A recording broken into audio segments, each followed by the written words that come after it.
When it comes to finding clients as a freelancer, there are a lot of things that are just outside of our control, right? We can't control dwindling marketing budgets. We can't control the state of the economy. We can't always control things in our personal lives, like our health or things going on with our families, emergencies that happen, etc. But there are a lot of things that we can control. And there are a lot of behaviors that you may be modeling inadvertently that are giving off the wrong impression to prospective clients. And that's what we're going to talk about today. I surveyed my Instagram community. I said, hey, for anyone who has hired freelancers or actively hires freelancers, tell me about some of your red flags, signs that tell you, nope, we don't want to go with this person, and some of your green flags, signs that tell you this is the perfect person to work with me. And I'm someone who has hired many freelancers over the years, so I have a lot to add to all of these things. So let's just hop in. Before we get into the rest of the episode, a quick word from our sponsor, Found. Freelance Friday listeners, you know that your time and energy is best spent on running your business, not on the annoying details of saving receipts, calculating your taxes, and categorizing expenses. And what if there was something that could take care of all of that for you and free up more of your time? Well, there is. It's called Found. Found is a business banking app built specifically for the self-employed. It's all-in-one banking, meaning it comes with the smart tools you need to run your business, manage your income, expenses, taxes, and invoicing, all from the Found app. Even sign up is easy. It's free and takes just minutes. Plus, if you spend $100 with your Found card in the first 30 days, you'll get a $25 bonus in your account. There's no commitment. Try Found today and see what a difference it can make. Head to found.com/Latasha or use promo code Latasha to try Found today. Terms and conditions apply. Found is a financial technology company, not a bank. Found's banking services are provided by Piermont Bank, member FDIC. Remember, head to found.com/Latasha or use promo code Latasha to try Found today. The first thing that popped up was this whole discovery call thing. No discovery call, a paid discovery call, verbiage like apply to work with me, apply for a discovery call. A lot of people said that that really turned them away, and I am going to have to agree. I don't think I've ever went on someone's website and saw apply to work with me, unless it was like a course or like a coaching program. If it was a service like, hey, I want to get a website built or have you do my social media, the words apply just kind of give off a closed door feeling. It's industry standard for most industries, definitely for social media world and the work that I do with video content, things like that, industry standard to offer a free discovery call. I usually slot it or promote it as 15 to 20 minutes, but I leave 30 minutes on my calendar just in case the call is going really well and I want to get to know them more.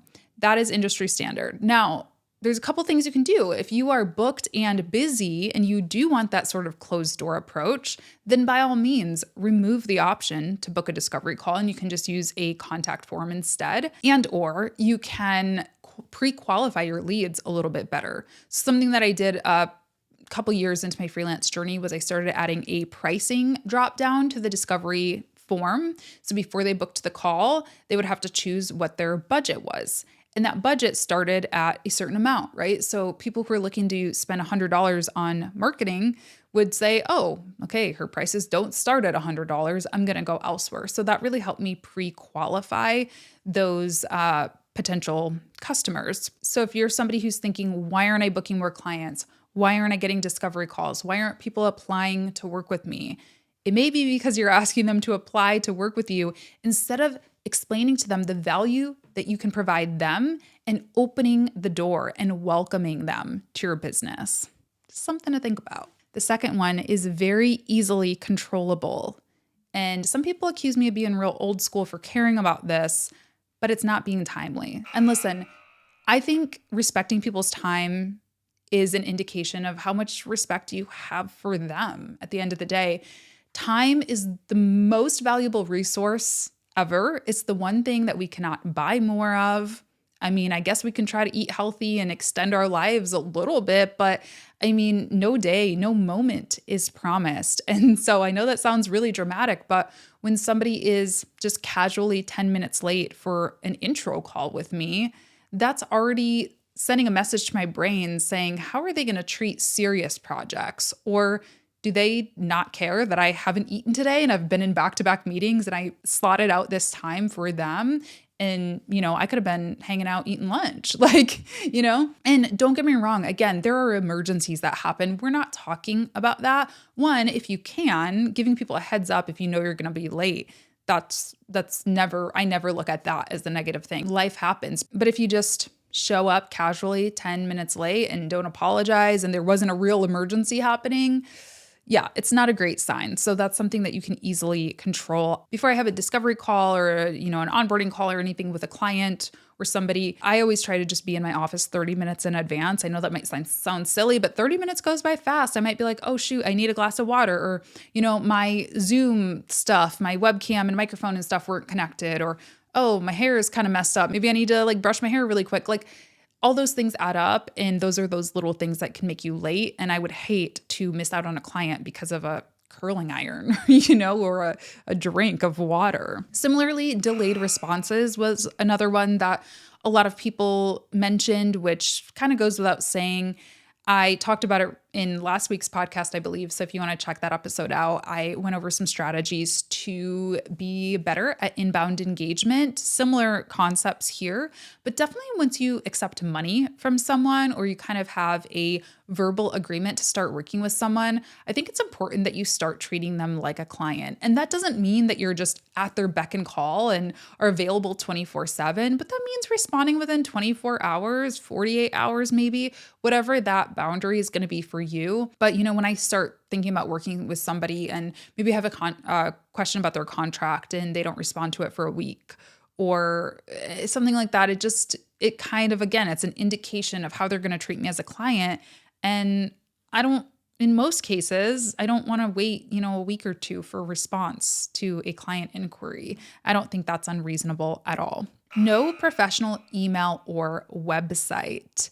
This is a big one. A lot of people don't like to hear it. I know, because there's so many great alternatives nowadays to having a website, right? You can build a Canva site. You can just run stuff off Instagram or TikTok or whatever. But I really do think that having a professional website just makes it look more professional, more reputable. It shows that you are invested, that this is not just a passing fad in your mind, that you really are committed to it.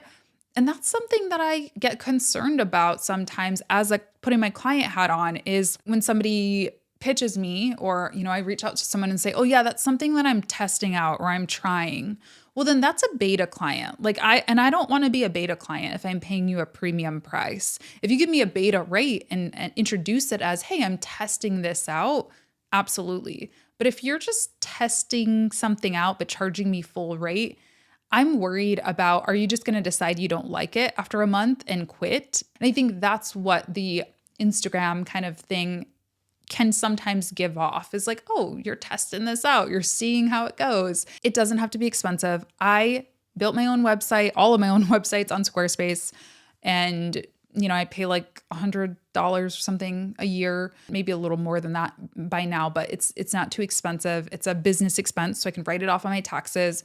On Squarespace, you can also get a email address that goes with your website. So hey@latashajames.com is my email, as opposed to my personal email. That's whatever it is, something silly or a little bit less professional, just a regular old Gmail address. So just something to think about. Once you know that you're serious about your business, just get a website. It'll really help you. And it'll also help you with the discovery call thing and all that, and enable that to go a little bit smoother. Miscommunication was another one. This one said when they ghost a few days after first payment. I've actually had that happen. I worked with one person that I did hire, and it was so disheartening because whenever I would pay their invoice, they would be amazing for 3 days, and then they would disappear. And it was I don't know. It was very frustrating. If you're going to be out, if you're going to be away, communicate that. I let my clients know, hey, I'm going to be out of town for a week next week or whenever. And just letting you know, my email responses may be delayed, or I'm going to be completely out of the office. FYI. You can also use your email out of office. I use that even if I'm going to be gone for just 2 days. And even if I plan to be working while I'm on a trip, I always put my out of office on just so people know, if I'm in a different time zone or whatever, they're not wondering, why isn't Latasha replying, or why is she replying and her texts are kind of all messed up, because she's typing on her phone. I think just more communication is pretty much always better. This one is a little bit, I don't love it, but I get it. It's no team chemistry. So the reason I don't love it is because when I think chemistry, like, what does that word mean? What is the technical definition of that word in this use case? I think it's very subjective, and I think it's easy for phrases like this to turn into discrimination, ableism, ageism, the whole culture fit thing. Are you a good fit for the company culture? Well, you're not because you're 50 years old, and you're not because you're neurodiverse, and you're not because, you know what I mean? I think it's a little tricky here. So I actually challenge anyone who's listening who hires freelancers to reconsider that as well. Are you picking people that you just like the most personally and want to hang out with? Or are you picking the best people for the job? Always something to think about. But I will flip it back to us freelancers and also say I do get it to some degree. I would probably change the verbiage of this to doesn't take an interest like in the company, or doesn't enjoy being here, doesn't appear to enjoy being here. Listen, I'm very introverted. I'm very shy. I am not typical in many ways. And so social things are hard for me. When I first started working with clients, even when I first started my first corporate job, that was very challenging for me. I came from a blue collar background. All of my jobs were blue collar. And what they tell you like in retail is if there's no customers in the store, find something else to do, right? Clean off mirrors or dust fixtures or rearrange files or do paperwork or whatever. You're not supposed to be standing around and talking to people and just hanging out. And so in the corporate world, it was really weird to me that people would just send memes to each other and joke around and take long lunches. And I had to push myself a little bit to acclimate to that culture and to acclimate to that way of communicating, and realizing that people wanted to get to know me. They wanted to be friendly with me because that makes work a lot more fun than having to just work all the time and only ever talk about work, right? So hear me out. I am not telling you that you need to change who you are. I want to make that very clear. If you're introverted, if you're shy, if you're anxious, you don't need to push yourself so far to where you feel like you're being a different person. But I do think it's valuable to push yourself out of your comfort zone a little bit. And I say this to the other side as well, right? The very extroverted, bubbly, loud people, some of y'all could benefit from just zipping it a little bit once in a while as well and doing a little bit more listening. So I'm not picking on us, people like me who are more shy, but just pushing yourself out of your comfort zone a little bit to take a little bit more of an interest in the company, ask more questions, be a little bit more curious, because if you just are in and out and just kind of heads down, don't speak to anyone ever, answer in one-word replies in Slack. I've worked with people who do that, and it just makes me feel weird. It makes me feel like a stranger in my own business. I'm I'm just trying to be friendly and tell you to have a nice day. But okay, I guess you'll give me a thanks period and that's it. Okay, bye. I won't ever speak to you again. Don't worry. Something that really helped me with that point in particular is having a go-to list of icebreakers. I actually published it in my social media management toolbox, which I will link for you if you want to check that out.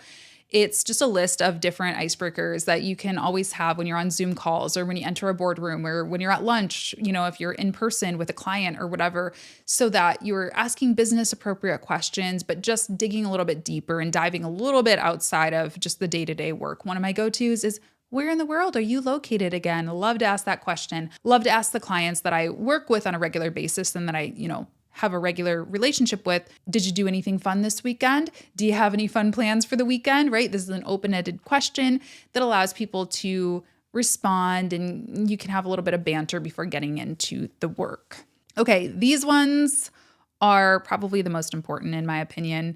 Lack of references and lack of experience. And these are the ones that are a little bit more challenging, I will admit. Some of these other ones are really easy fixes, but yeah, you can't just pull experience out of the air, but you can make it your goal to get one good case study under your belt. That might mean volunteering. That might mean working on a passion project. That might mean, offering a beta version of your project, your service to a client. But you need at least one good story. And flipping over to the green really quick, one of the first ones somebody said is a portfolio of proof they can do successful work for my niche. This part's really important. I have a lot of experience. I don't publish all of it. I don't share all of it. I don't talk about all of it because my first freelancing gigs were like writing for retirement homes. That's not a niche that I serve currently, although it is a pretty future-proof niche, actually. A lot of people don't talk about that, but if you're looking for a good niche, it's something that we'll always need. But anyway, if you say you want to help startups, focus on getting just one good case study for a startup, a tech startup or whatever, and one good testimonial. A couple of things that really help with getting references and social proof. I think video testimonials are so incredibly powerful because you can use them on your website, you can use them on social, you can send them to clients who ask for them. They just add that next level of authenticity. You can use the transcripts to, quote them, things like that. So what I like to do, if I have a happy client, somebody who is giving me indication that they are happy working with me, I ask them onto a Zoom call. I say, hey, I would love to get a testimonial from you. Can I just borrow you for 30 minutes on a Zoom call? And that way they don't have to write, right? Because like asking somebody for a written testimonial, that is so hard for me. And I consider myself a pretty strong writer, but I'm like, what do you want? Like, what do you want me to touch on? So ask them on a Zoom call and just ask them questions that you specifically think are going to be helpful to touch on in their testimonials. And then make sure that once you get those testimonials, you build them out into a portfolio. You write out a case study. There are templates for both of those things in my social media management toolbox as well. Case study template, portfolio template. Those are great marketing materials just to have on hand. So when somebody says, oh, cool, you said that you can help people, tech startups, you said that you can help CEOs of small agencies. Do you have any examples of work? Or, do you have any testimonials or case studies that you can share? And you can flip those documents over to them. And it just makes you look so much more professional. Even when you're like applying for things on Upwork, you can attach those things to your pitch or your proposal. I'm telling you, it's a game changer. Some other things that people listed as green flags: willing to learn and adapt, crossing the extra mile at the beginning of the contract to provide extra value. I think this is important to note because I think sometimes we just stay so stuck on what exactly is written, the exact deliverables that we say we're going to give people. And I know that there's two sides to this because I know that there are clients who take advantage, but I do think business relationships are relationships, and I want my clients to be successful. Even if I'm just saying that for selfish reasons because it makes me look good, I want them to be successful. And so if there is something that I can do that's going to take an additional 5, 10, 15 minutes of my time, but it's really going to be a game changer for them, use your best judgment, because if they're the type of client that's going to take advantage, you're going to give them an inch, they're going to take a mile, then maybe don't do that. But I'm always happy to throw in bonuses for my clients. If we're scoped to do 3 videos, but I thought of a really good idea in the car on the way there, I'm going to give them 4. Like, it's not that deep. And those are the things, again, that just show that you want to work with them, that you value their relationship, and that there's a reason that they went with you. So I don't know, use your best judgment. Asks about my desired outcomes. This one's really big too, because I think so often as people who live in our spaces, right? We live and breathe our industry, our niche. We think we know what people want, but it's really important to listen. As a social media manager, does your client want more followers because they're looking to apply for a business grant that wants proof of concept and, a community behind it? Or are they really hurting for money right now and they just need to really focus on revenue? My strategy that I propose are going to be different for both of those outcomes. And so you've got to just listen. You've got to pay attention to what they want. I think very often I see in my space, people get very, we personalize what we do a lot. It makes sense, right? Because we love what we do. So I'm like, oh my gosh, Your Instagram feed should look like this. It shouldn't look like this. I think aesthetically it looks better like this, but I'm not their ideal client. And I might not know what their business goals are. They might have a different goal. So, you just got to take yourself out of it a little bit and listen to their outcomes. Positive reviews, again, make sure that you're displaying those reviews throughout your website, on your services page, on your homepage. If you sell courses, you can make sure that your reviews are turned on for your courses. You can use a third-party tool like Trustpilot. I actually just signed up for Trustpilot. I haven't actually gotten it going yet, but eventually I'll have some Trustpilot reviews that just show social proof, that show that I can do what I say I can do and that my clients, most of them, are happy. What else? This one is so good. When they send me a schedule of the process and when they give me a timeline, an outline of what I can expect. So important. I don't know what I don't know. If I hire a Facebook ads person and I'm not skilled in Facebook ads, I don't know if it's going to take you a month to set up the ad, a week to set up the ad, what you need from me, right? So all of that stuff should be outlined in a timeline for them. I actually usually put a general timeline in the proposal. So week 1, we're going to be doing our onboarding stuff. I'm going to be doing some research. I'm going to be building out a strategy. Week 2, I'm going to send you the content calendar, etc. So they're not expecting on day 1 that you're just off to the races posting 5,000 times a day for them or whatever. They don't know what they don't know. So if you just ghost and you're probably busy working, but they think you're just hanging out. They have no idea. So make sure that you send a timeline. That can be a really big game changer. Again, another social proof one, recommended by someone who's used their service, parentheses, referral. So referrals are probably the hottest type of lead that you can usually get. If you have a customer that is so happy with your work that they're willing to share it with a friend, with a community that they have, whatever, that is really powerful. And it's hard to generate more of them because it's kind of just an organic thing. You don't want to be weird and be like, could you refer me to somebody? But again, all of these little things that we've been talking about today add up to referrals. Those freelancers that I work with that I look forward to their calls because they are comfortable for me. They're enjoyable for me. We get along, that give me quality work, that are timely, that are, all of those things that we've been talking about. Those are the freelancers that I refer for free. I am like their little salesperson behind the scenes and they don't even know it because I'm always speaking of them highly, even when they're not in the room. And that's just what happens when you build solid relationships. And remember, that's what business is all about. It's just about building solid relationships. It doesn't have to be more complicated. We often make it so, but it doesn't need to be. So those are some of the freelancer red flags and green flags that I heard from my community and that I certainly have experienced myself. Let me know if you have anything you would add to the list in the comments. And I really hope this episode was helpful for you.